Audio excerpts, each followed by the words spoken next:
All right, we back. I had some technical difficulties. My bad, but give me a little longer and then like a couple minutes. I'm over here trying to get these links since I have to send out new links because it's a new string.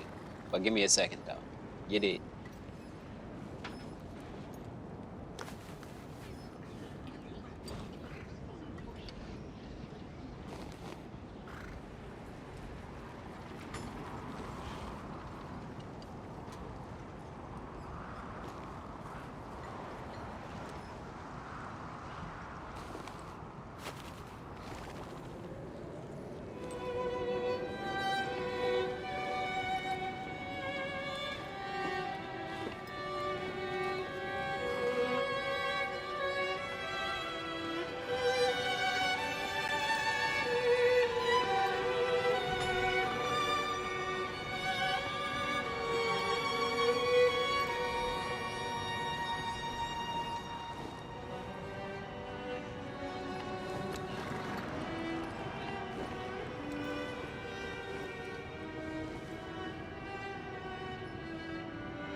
Ja Moran is crazy. Playing with a toy gun again.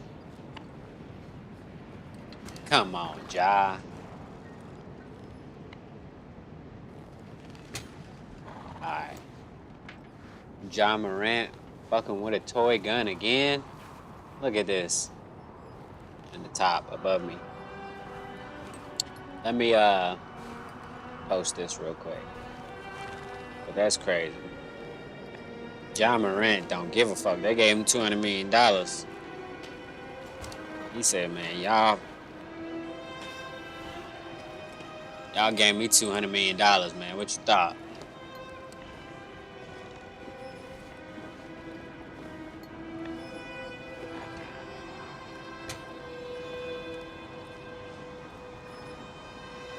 Ja on their head.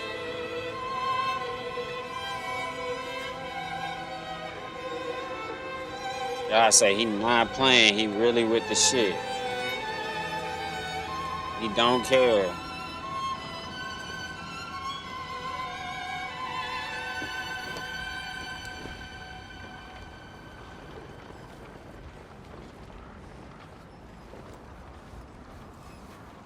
Y'all crazy though, for real. He shouldn't. He finna crash out.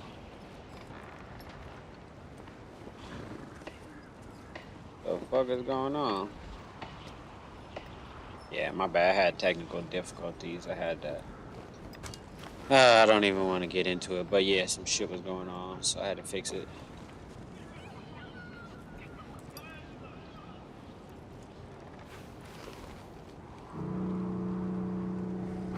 But you know, even though I fixed it, it ain't really over because nothing's really ever over. It's just chill for now, you know?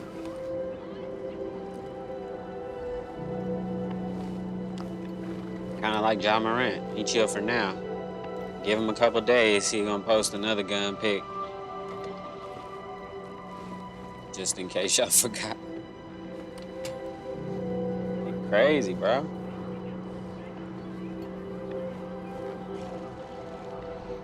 Let me get $200 million contract.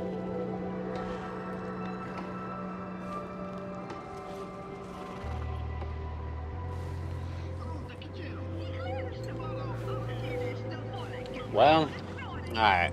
I think I'm back. I got my everything in order. I guess I can start up another. Ah, I fucked it off, bro. That shit sucked. I hate when I do that. I posted it and then I realized I fucking made a mistake just now. Ain't that some bullshit? And Instagram tripping right now too, so let me see. I'm glad I double checked it before though. Come on, move out the way. Yeah, I'm glad I checked it double checked it before though. But still, I hate when I do that. I might as well start rendering it again, huh? It's supposed to be P. There. Yeah. Fuck. Hate that.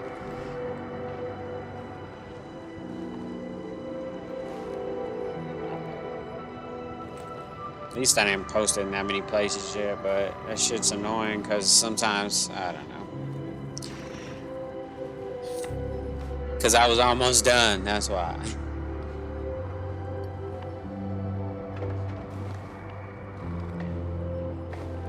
But you know. Shit happens. And then you die. Come on. Let's do it, bro. Bail me out one time. I need to charge this motherfucking phone up, too.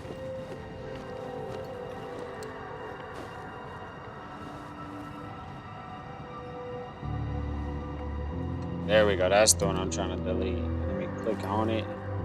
Then delete it real quick. Come on. Alright, let me play a little of this game. Try not to pay attention to it. Maybe it'll hurry up. I cannot do that here. Apologies. He also gave me this amulet. What is it? The mark of the Haradrim.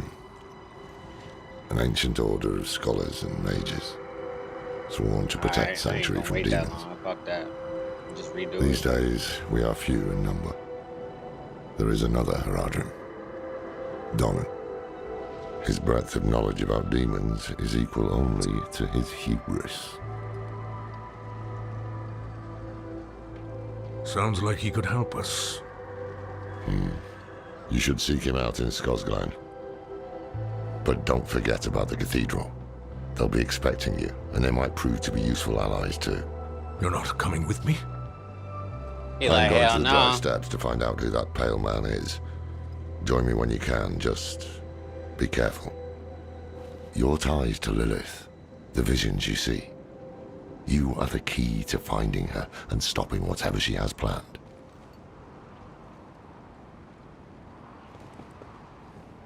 Alright.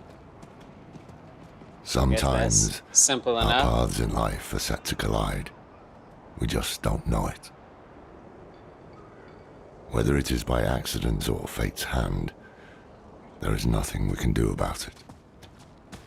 The wanderer lost in the storm, fed the blood of Lilith, saved by a lone monk. fucking up Different all over lives right and now, bro. This incidents shit drawn crazy. together. All right, is that the one then that I'm By using? what? Yeah, all right, fuck it. Then that's the one. Destiny, or some greater power pulling the strings. I did not know. But at the time, I thought I had the chance to protect humanity from the daughter of hatred. The Wanderer's connection to her gave me hope. Imagine that. Hope? Like Noah? Nah, that's over some people's head, probably. Alright, whatever. Let's, see if I know how to play this game anymore. Can I upgrade some shit? Alright. Don't look like it. Where I'm supposed to go?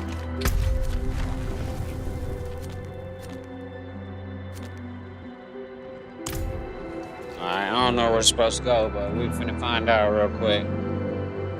Let's see if we left off around here. Is capable of domineering over the others, and also of being dominated by superior or stronger forces. To abnormally develop any phase of the nature is to create a tyrant that, because of superior strength, will vampirize and tyrannize the fire body the power of motion and emotion, and the water body the power of reproduction and growth. Therefore, while unseen, there are many manifestations and functions which bear witness to the power of man's invisible constitution. 65. Occultists call the dark air body the mental sheath, the flaming fire body, the astral of the animal world in his work.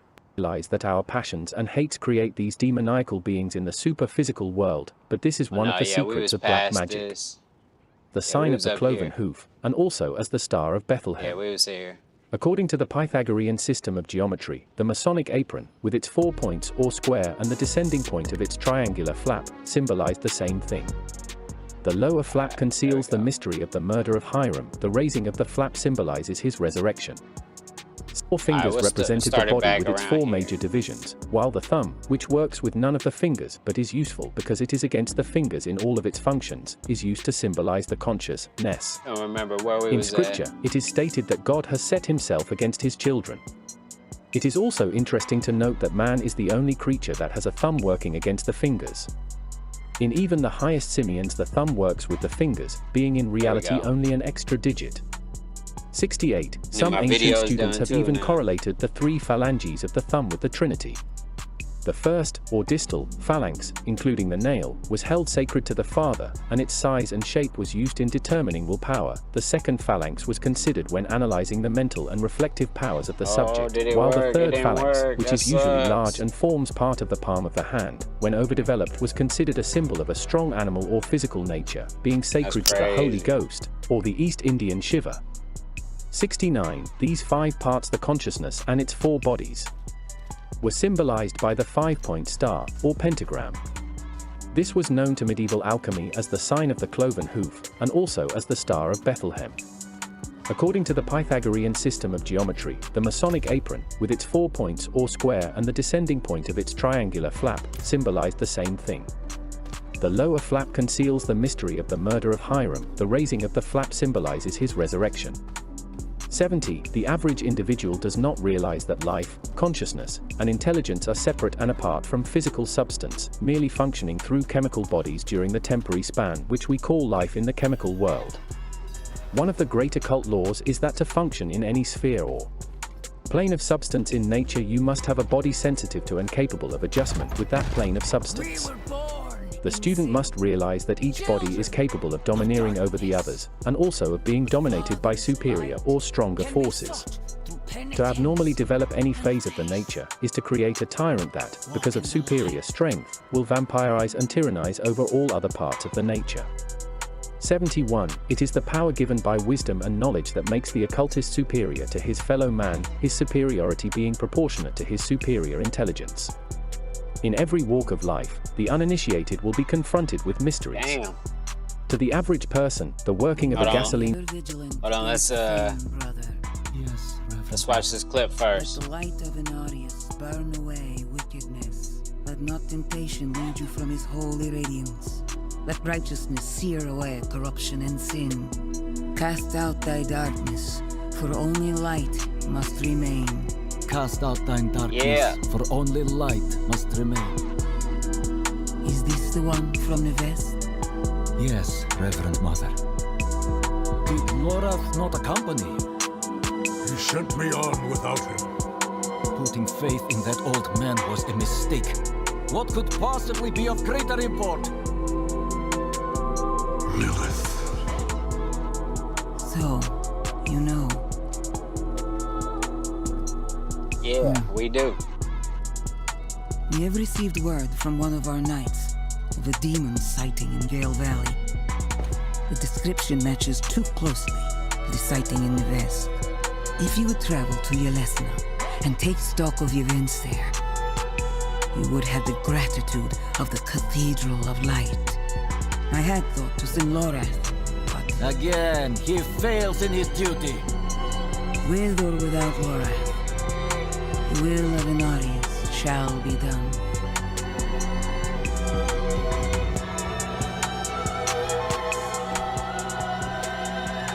Here, take the knight's report before you go. That's pretty cool. I don't know what just happened, but we did it. Give me a second.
Yeah.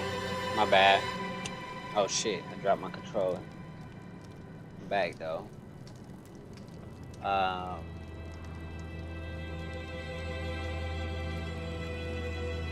Yeah. Let's get it.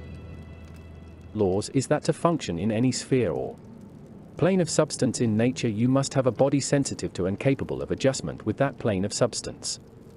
The student must realize that each body is capable of domineering over the others, and also of being dominated by superior or stronger forces.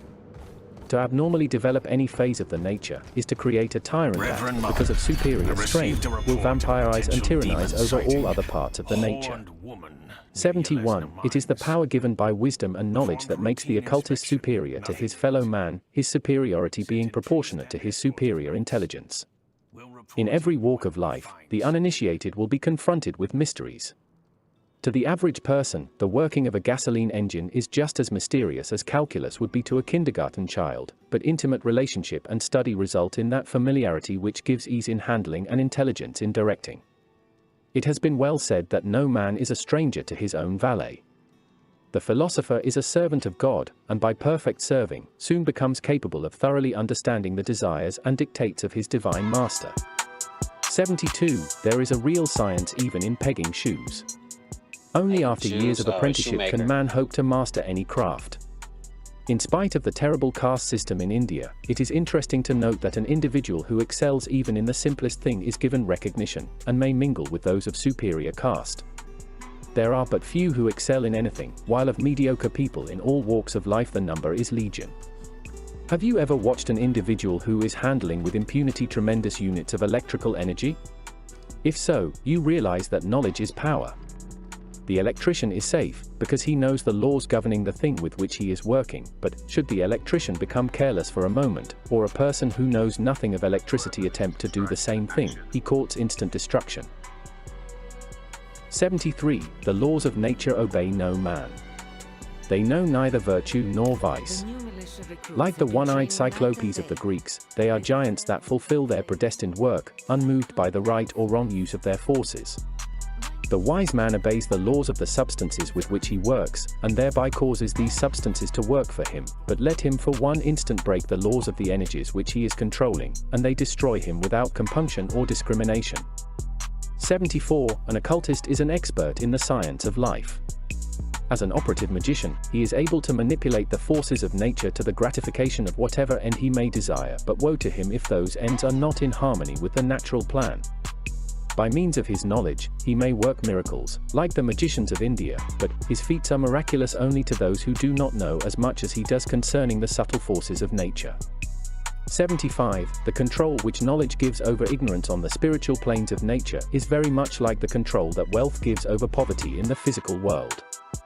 Wealth may be a blessing or a curse, so may knowledge, which is mental wealth. The wise man will always be master of the fool, for he has a mentality which is capable of demanding respect, and the fool must bow down to that thing which he cannot comprehend.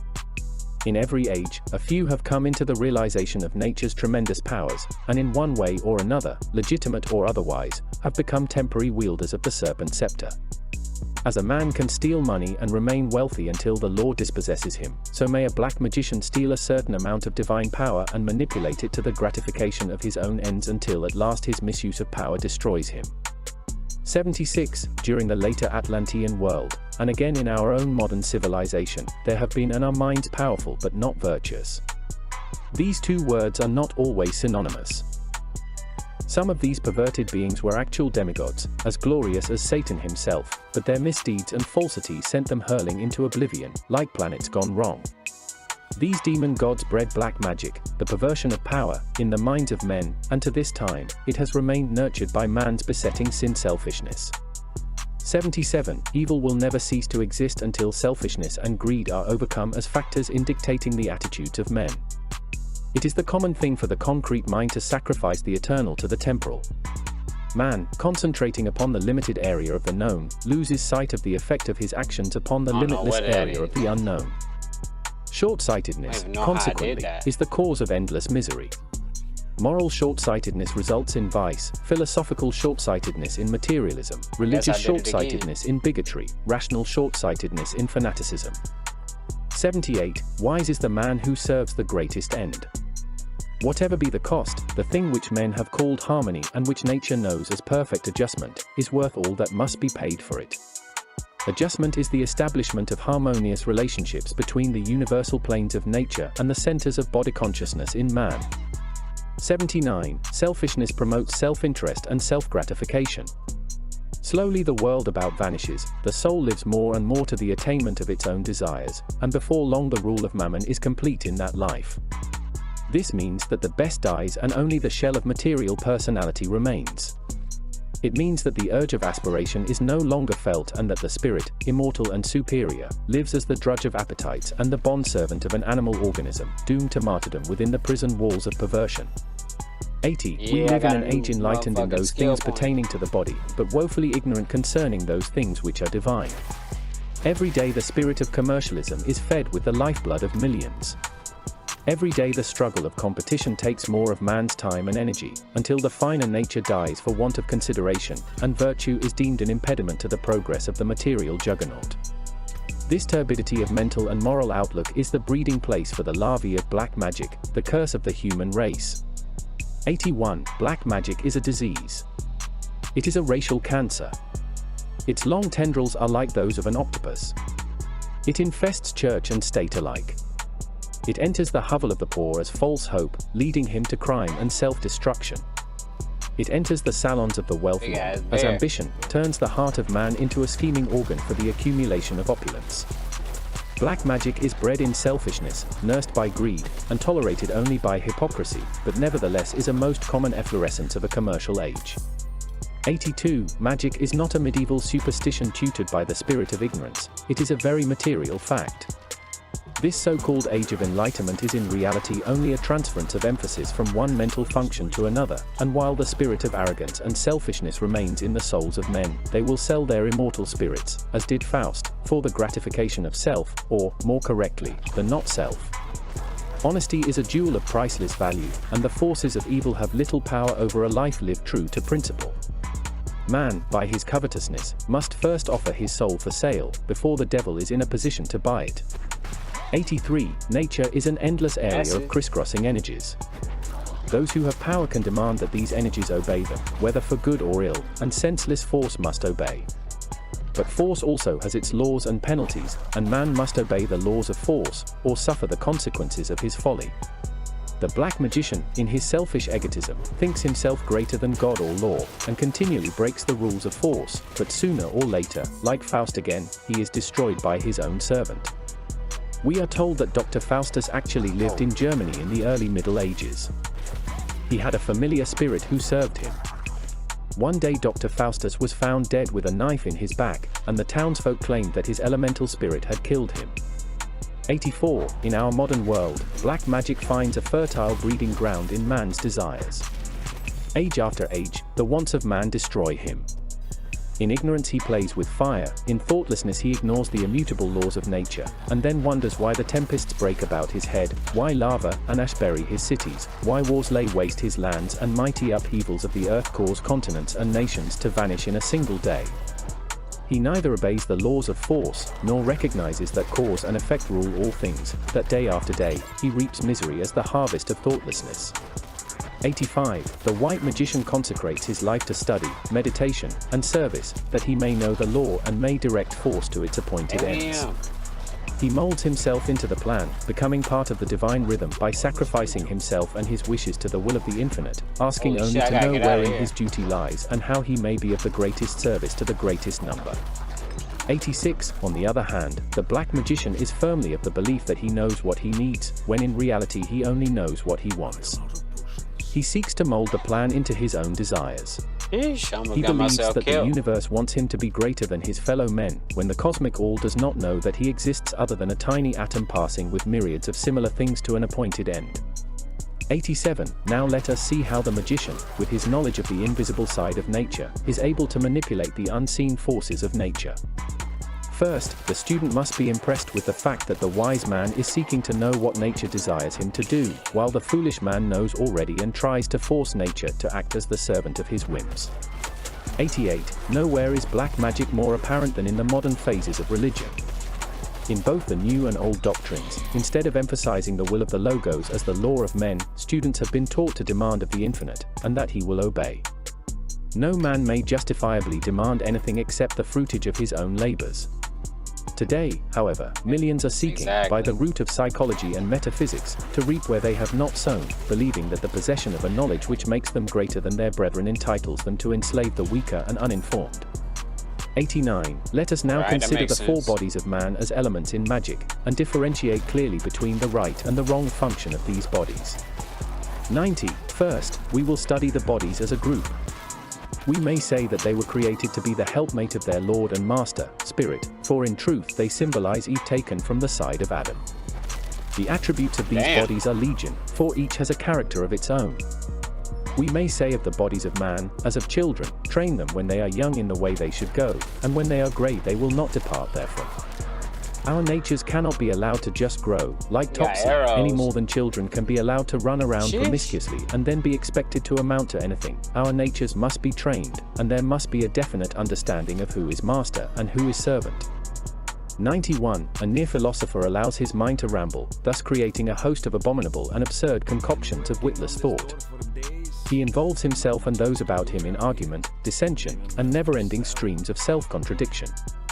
He tries to solve the economic situation, creates new religions without learning the old, and buys his thoughts at pawn shops, his general purpose in life being to tear down something. He is like some of the writers of medieval literature, who strove to give the impression that other authors were liars. 92. His mind, which should clarify the issues of life, does nothing but complicate them, and is used only as a means of finding gratification for the senses and thrills for the nervous system. His emotional organism is a mass of appetites and whims. He mistakes ambition for aspiration, cowardice for prudence, greed for economy, and lust for love. So we may repeat, that through all this chain of bodies, we see that the consciousness, instead of being clarified by its bodies, becomes more hopelessly involved by them every day. We may say, by way of definition, that white magic is the service of the real, the consecration of life to the protection and unfoldment of the real. It is the use of the forces of nature for the good of all.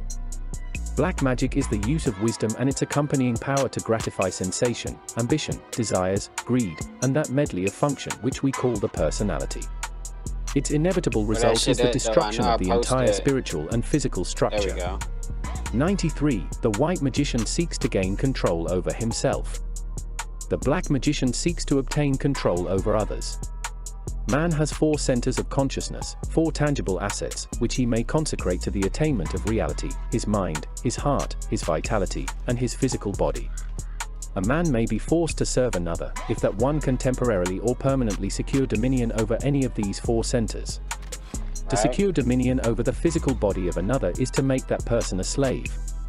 To secure control over the vital body is to steal the vitality of another person, as in vampirization, where one person lives off the life essences of another.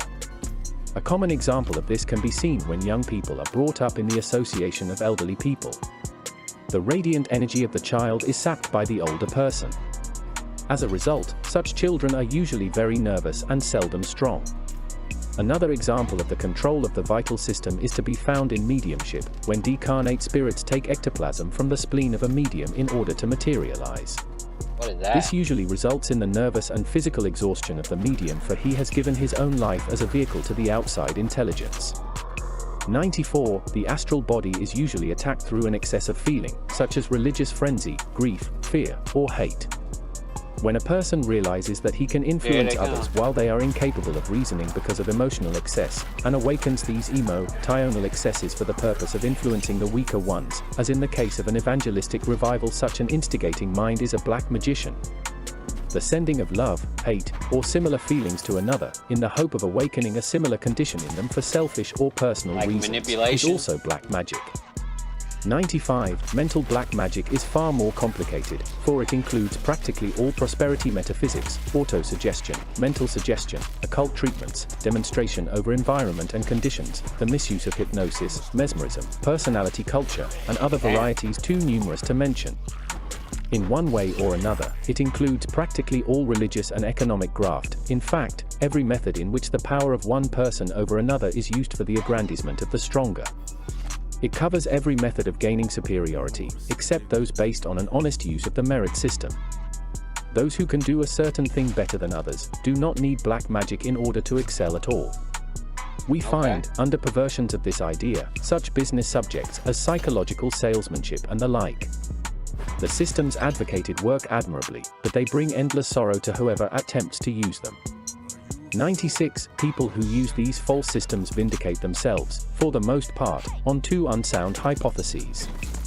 One, that God has intended man. Hold on, let's see what they got to say. She had horns like a beast. Strode right past where you stand. To think my mother's trapped in there with her. You let my mother through, sir. Shouldn't you be responsible for her safety? But we have soldiers stationed inside. You should be worried about them, too. Maybe you can help me.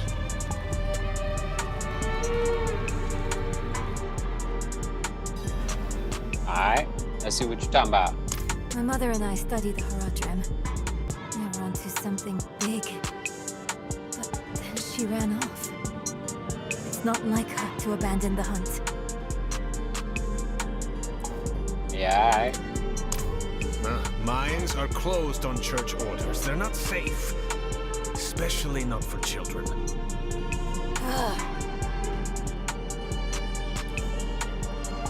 Alright. She did.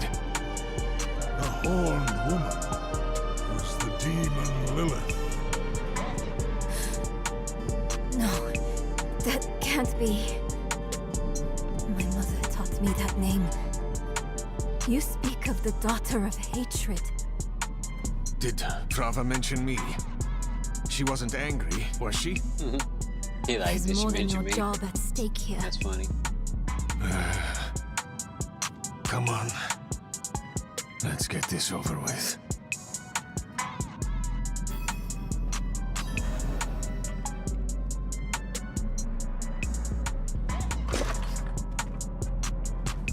Let's go.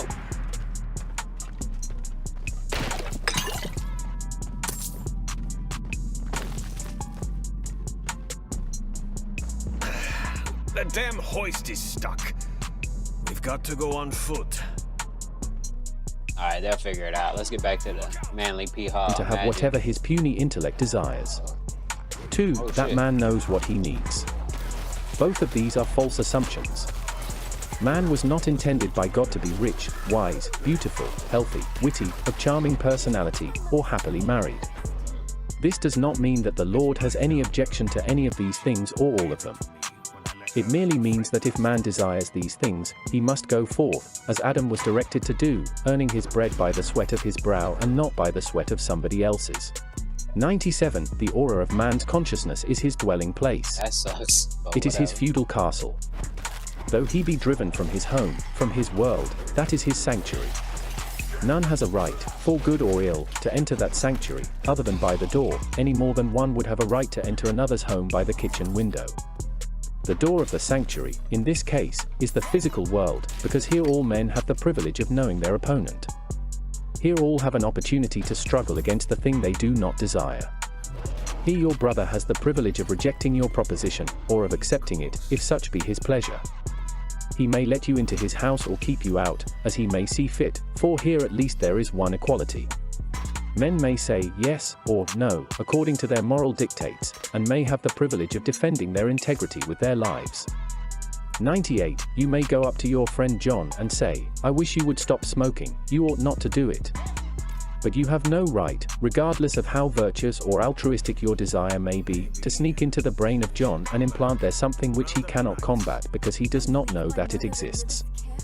Any person who does such a thing assumes the responsibility for the life that he has led out of its natural course. 99. Right, The that's why I masters don't be trying to themselves, help. our elder brothers, will enter no man's house unless invited, for they accord all creatures the privilege of living their own lives. If an occultist were to break both legs, and should ask, in whatever way he knows, that one of the great healers should mend his left leg, the healer would come, labor with that leg, and go away, even though he knew That's the a big right one. were broken also. He will not touch it, for he has been given permission to work upon only one. 100. Wisdom is given to no man until he asks for it, for in nature every creature is accorded the privilege of unfolding its own destiny, guarded and protected legitimately by those intelligences placed there by nature for that purpose. Those about us in the world who seek to assume the lives of others, and set aside the law of individual completeness, always injure and seldom do good.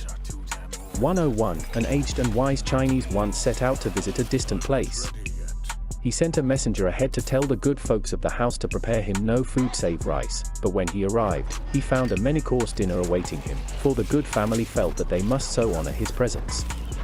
The philosopher reproved them, saying, I asked for rice, you have given me fish. I asked for rice, you have given me corn. I asked for rice, you have given me meat. I asked for rice, and you have given me sweets, and among all these things you have given me no rice.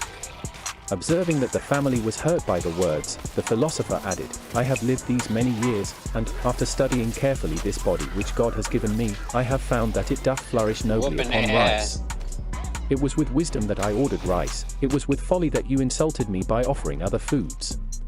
You say that I am a great philosopher, that I am wiser than all other men, and yet you did not think me wise enough to order my own meal.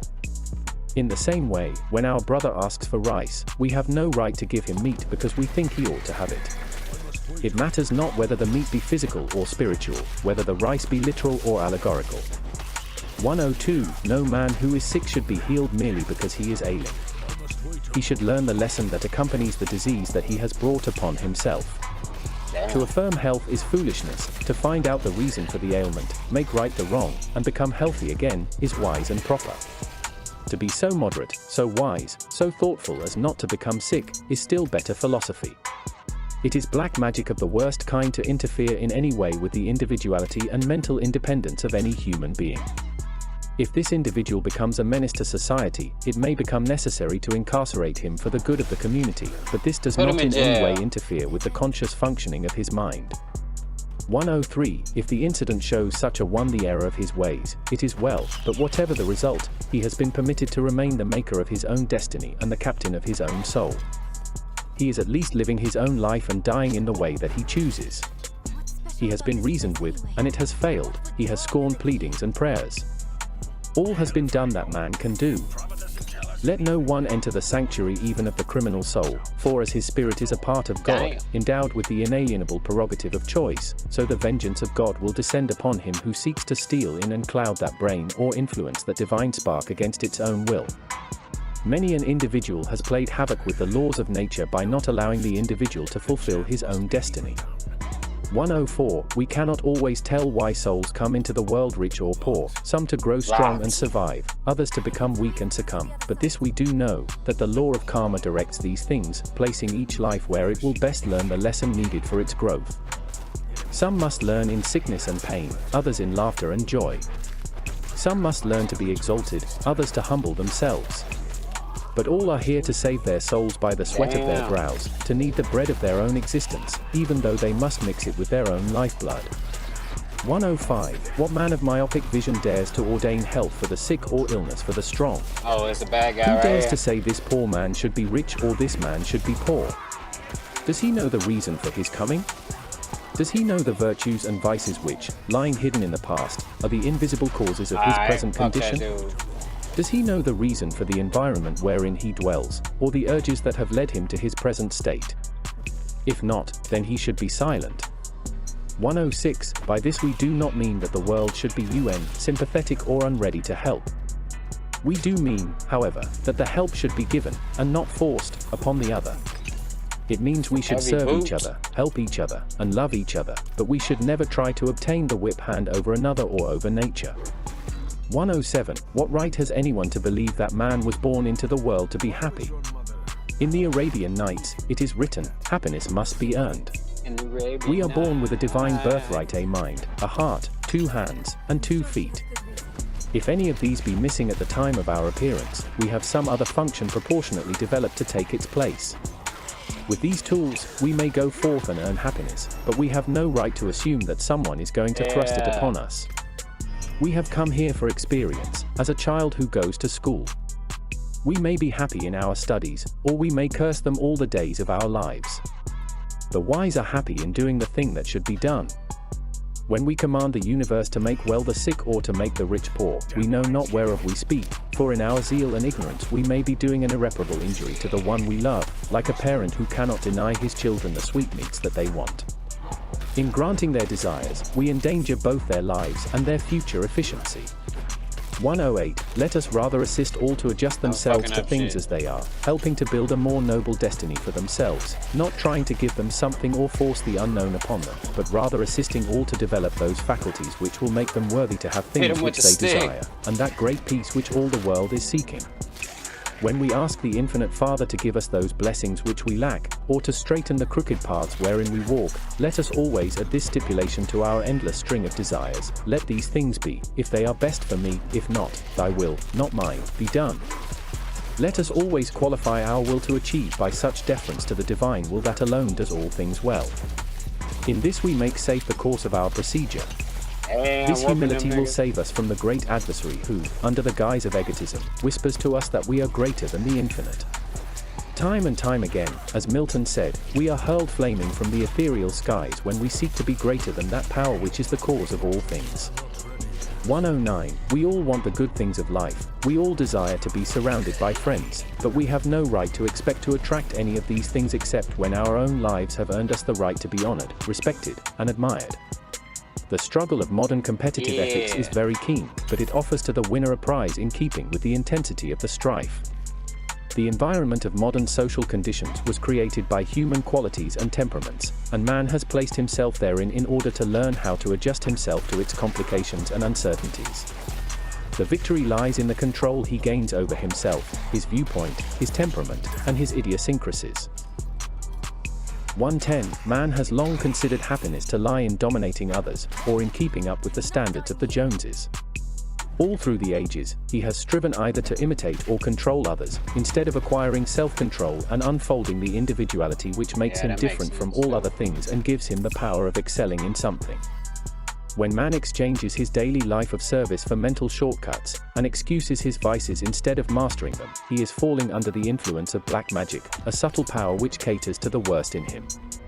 People are eternally trying to walk out of difficulties, instead of trying to work out of them. Walk through them, The result is always fatal, for the problem evaded must be forever the problem unmastered. 111. In the picture on page 6 we see the auric bodies of man. In the center is the physical, the stone, above and around this radiate the lines of force, which we call the finer bodies.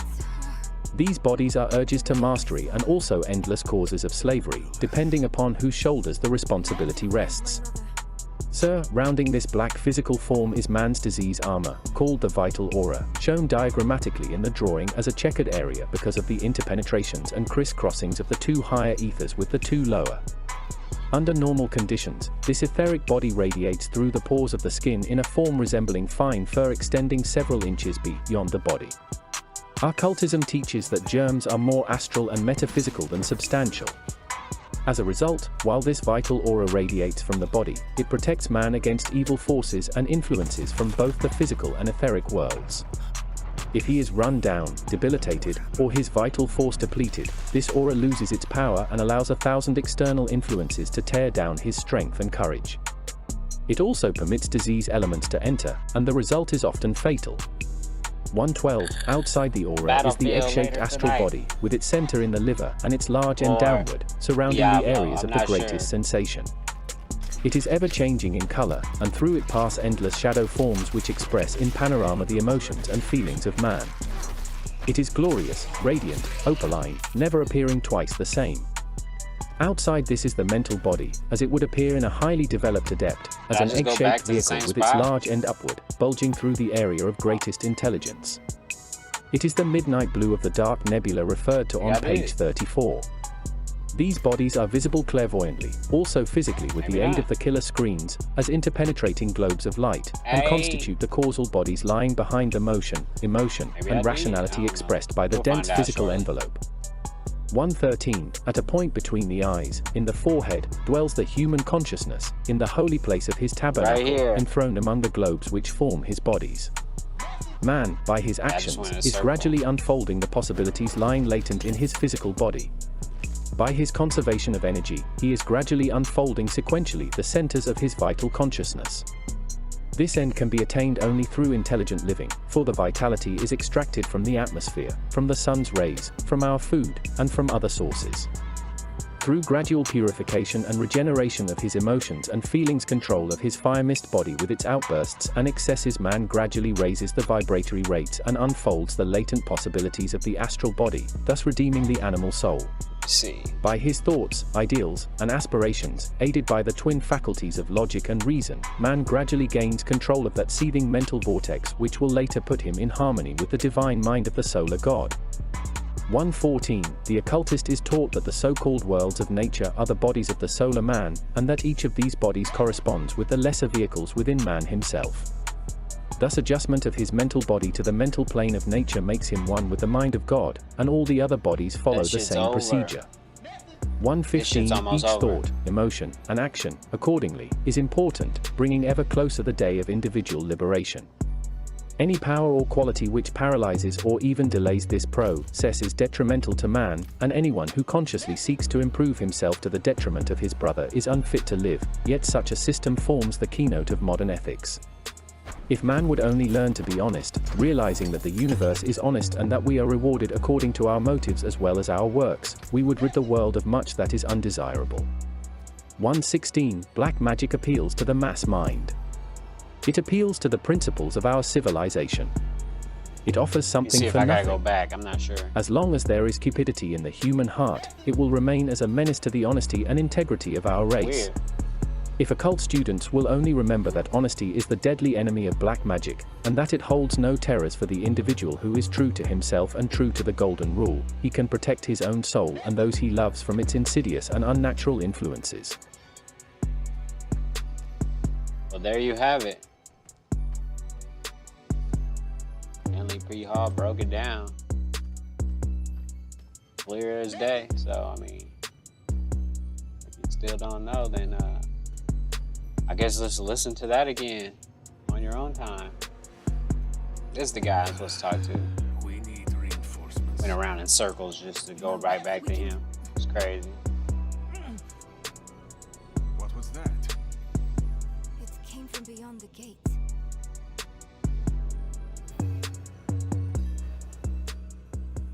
All right, let's see what they talking about real quick.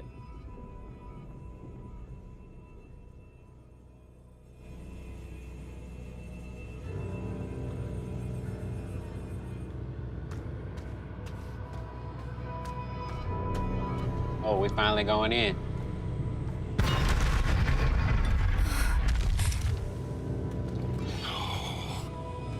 The escort. They're all dead.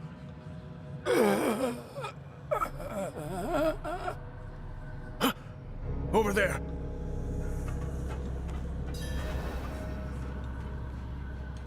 Where? Over there? A woman. Vigo. It was one of the women you sent. Only she wasn't human.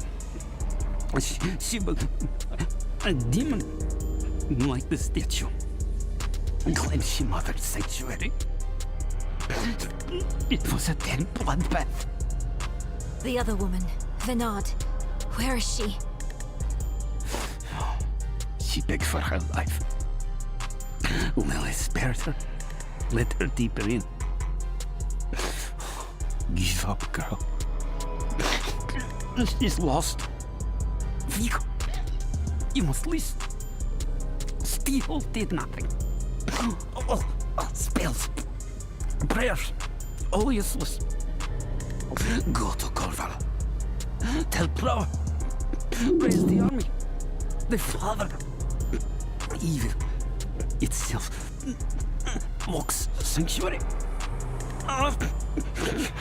Do this for me. He is dead. I'm done for. Your mother told me this trinket would bring good fortune. To think I trusted her. She bribed you with it, didn't she? You weren't supposed to let her through at all. But it's not too late. She can still be saved. Not by me. Not anymore. Krava will know what to do. You're leaving us? Abandoning her? There's nothing left to abandon. She's good as dead. I'm sorry, kid. He really just left us. It's up to us now. Alright, well, let's do it.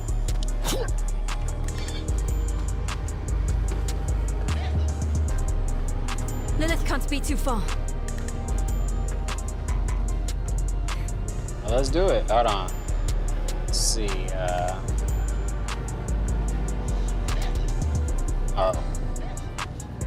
What is this? Oh, what is it? How your mind races. Oh, shit. There she go. Yes, I am Lilith, Hey. mother of sanctuary. Daughter of hatred. I have what you seek. You That. hunger for knowledge. You dragged your child all over sanctuary in pursuit of it. No, I taught her how to spell. Salutations. Is So- that what you want to believe? Drop the act. You have questions. I have answers. I Hey. know the fabric of the What up, dog? cosmos. Everything I've read has warned me against you. Right? You've read so much, yet know so little. Will you accept my offer? I don't know. What's the offer, though, man? Will What's you the let me deal? try? I want to try. Oh, shit. Your mother is alive. She came this way with I can't Lilith. move yet.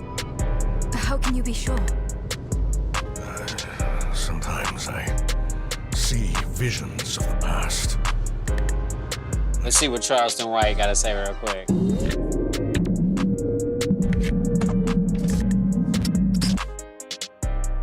Yo, did you see that 2 days ago, Baltimore man, he had 2 kids. He committed suicide. He wrote a long paragraph in his story on Instagram to people. He shouted out his family, his friends. And then told everybody who didn't support him. Exactly. Yeah. He a hoe ass nigga. Yeah, he a hoe ass nigga. And he go burn in hell where he need to be. Oh man, you don't do people like that, homie. Just go on kill yourself. And leave everybody with a bunch of motherfucking questions. Right. Nigga, don't answer everybody's questions and then go off and kill yourself. Exactly. Nigga, that's some hurtful, selfish, mean, inconsiderate shit. That's selfish. You go write us a letter. I love you. Man, please. Man, just go kill yourself and don't say nothing. Nigga, let us try to figure out what happened, what was wrong. But to give a person some clarity on why you doing this, nigga, that's the most selfish shit you can do as a person. You need no motherfucking clarity on why you done killed yourself. Nigga, I need you to tell me.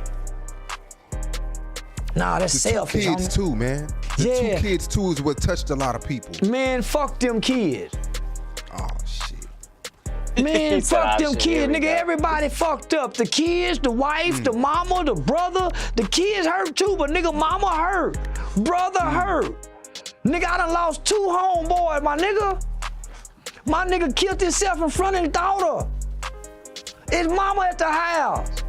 That's crazy. Wife. Man, my nigga daughter woke up, nigga, to a gun blast. Look in the closet, her daddy dead. By his own motherfucking hands. My best Dang. nigga, homie. Nigga, I'm mad at the motherfucker, my nigga. But I don't want no answers. I ain't nigga letter would've fucked me up. Nigga, when I see my nigga mama, I cry like a motherfucker on the inside. When I see his son and I fucked up them nigga, man, nigga, I cry. Why, my nigga? Why? Man, why? Nigga, no, man, fuck the nigga. Everybody hurt from that. Everybody. What are your thoughts when people say check on your friends? Do you think that is an accurate statement? Because you could check on People don't somebody believe that shit. and everything seems okay. Man, friends are some of the fakest people you ever have in your life. Right? Because friends will never allow you to just be yourself. Oh, man, nigga, you sound like you getting weak. Oh, man, you sound like you get... They ain't gonna let you say, man, I'm hurt right now, homie. I feel like hurt. They gonna go tell somebody, man, nigga talking about killing himself. So, no, friends don't check on nobody. Family. Family. Family go check on your family. Because friends have to fake with one another. Friends have to be fake in order for us to be real friends. I can't tell you, nigga, you wrong when you wrong. I felt that. My bad. That shit hit me. That shit hit me, man. That shit touched me on another level. White. Homie, friends don't let each other be who they really want to be, my nigga. I got to be who you want me to be so we can remain friends. If I tell you I don't like this, I don't want to kick that nigga, I don't want to rob that nigga, and we from the same hood, but we friends. I can't go against my friend because my friend gonna quit me. So if I'm really your friend, I can tell you no. I can tell you I don't like this. I don't want to do this. Say, homie, I'm on the phone with my girl. Can you cut this down? And you don't say, oh, man, nigga caking on the phone. My friend understand this is my girl. So when he heard me talking to my girl, he cut the music down. Yeah, already. Without shaming me. Friends wake up every day to shame one another. Why do you want me to believe when you call me, homie, and we Jones and high side? What friends do with each other. But man, my family ain't gonna do this. So I build a family away from a family, nigga. My friends become my family at some point. All right. Just dropping some game right there, man. You were spared. Hope y'all was picking up what he was putting down. You did. Do you have faith in me? I want to. Good. For now. All you need now is that we are going to meet my son. Rathma, the first necromancer. I thought she was finna say something else. And more. He is the key to my plans. It sounds like they're searching for Lilith's son, Rathma. Together. It's a family affair. What are you thinking?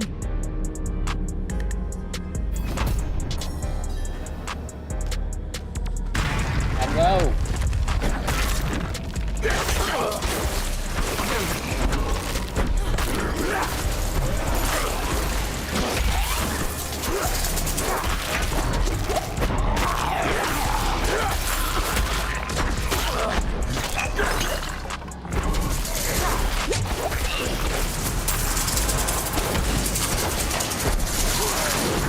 There they go.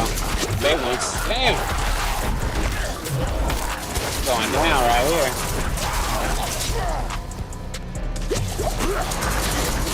Gonna die. Holy shit. Gotta get out of here.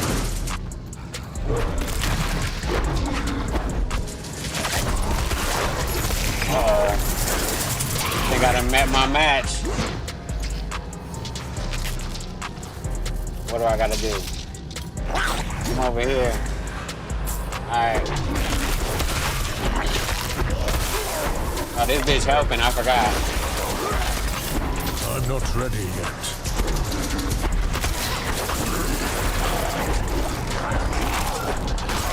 Kill it.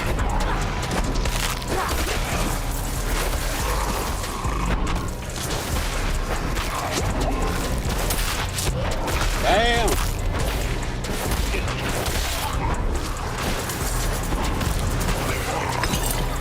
I got some pants. Motherfucking pants fell out the motherfucker. That's funny. It's always funny when pants fall out of somebody. Got a staff. Hey. Got some better pants.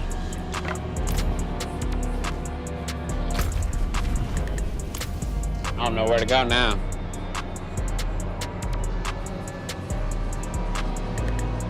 That was crazy, low-key. I didn't think I was gonna make it.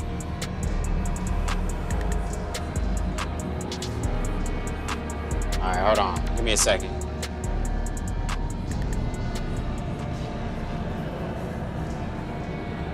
Let's see what we got. Damn, that's 13 hours ago already? Sheesh. This way. Oh, you coming back to life?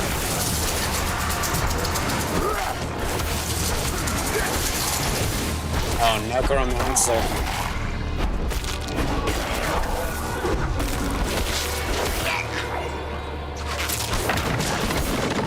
I'm not ready. Damn.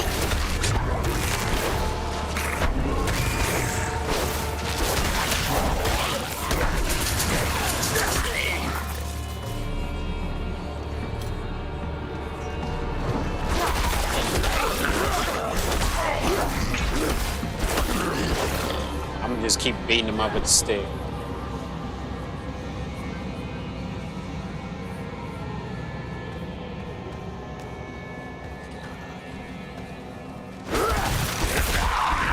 I must wait a moment.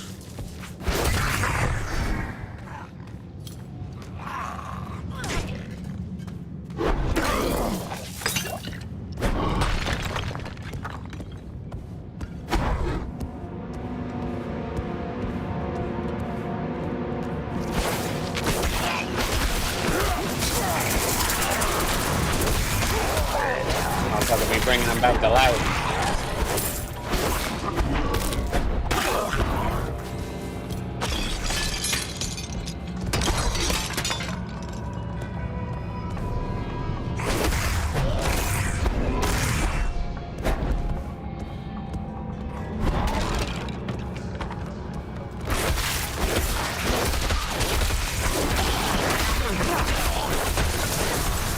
Damn.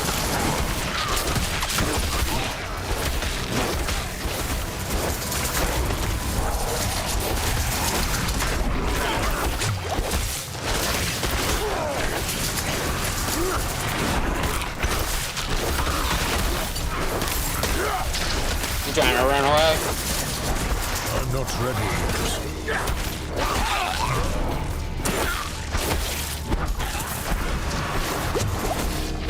I got some more pants.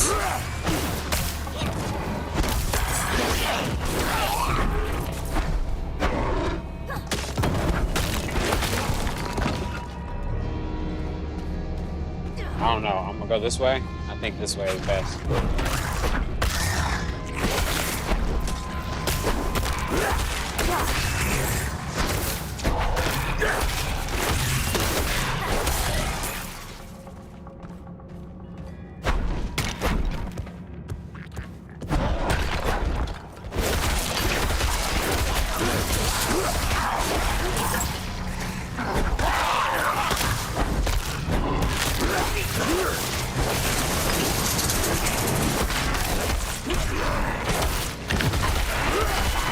I'm not ready yet.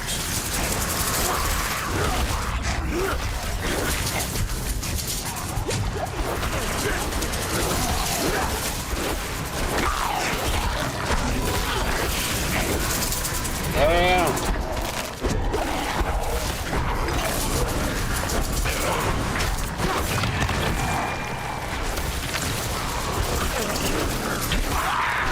I must wait a moment.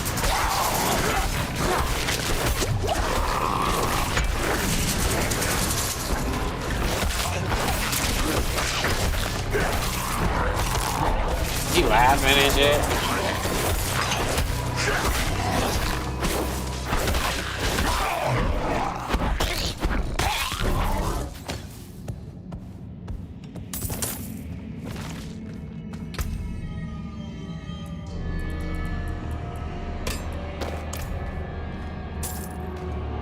Get my gold.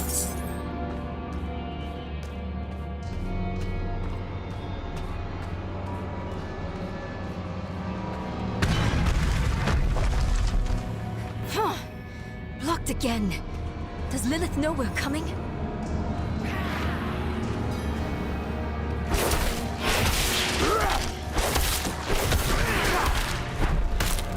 Okay, this shit.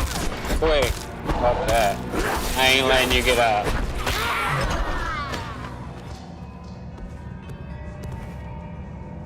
You've mastered your fear. Yeah. But I still sense your pain. You miss your daughter. We made it. My magpie. We made it. She's scared right now. She must be. Go. Or stay. It is time to choose. I trained her well. She's a good kid. Strong. She'll be all right, she... You've chosen well, my child. To reach Rath. Are you? We will Saturday? need to cross a lake at the bottom of these ruins. You know, hop off in a minute and It make some requires beats. a ritual. I will teach you. At least try to. As you wish. Not that Mother. good yet. Good.